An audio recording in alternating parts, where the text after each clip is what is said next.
I want to encourage you to give. I want to encourage you to be generous. He says, and I speak not by commandment, New King James says, but I'm testing the sincerity of your love by the diligence of others.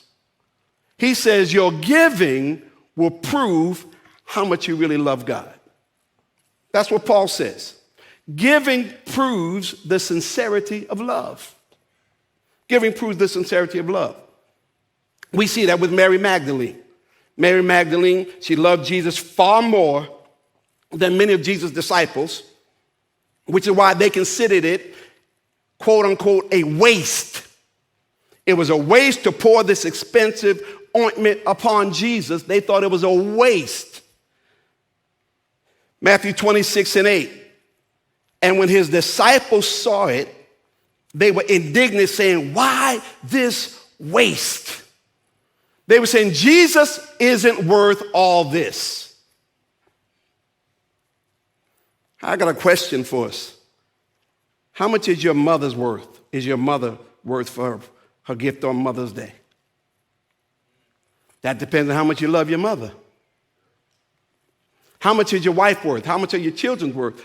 And other people may say, well, I wouldn't do that for them. We don't expect you to do it for them because you don't love them like I love them. And so giving proves the sincerity of our love. And so I want to encourage us as leaders and as pastors and ministry leaders, one of the things we have to do, we have to demonstrate generosity. When we challenge people to give and to give sacrificially, I learned through my background that, but now I'm not saying every week you get up and announce how much your tithe is, but if you're asking people to give sacrificially, I think it's in order to let them know what you're doing, what you and your wife are doing.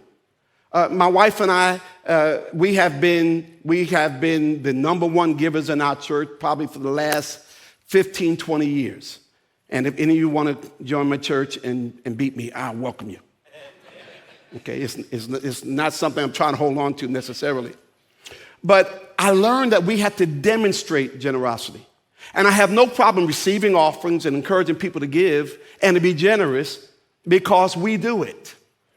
Because I discovered that you can teach people what you know, but you reproduce who you are. It is hard to have a generous church and a stingy pastor. You can teach what you know, but you're going to reproduce who you are. And then you won't even get up and receive an offering in confidence or with conviction because you know that that's not really where your heart is.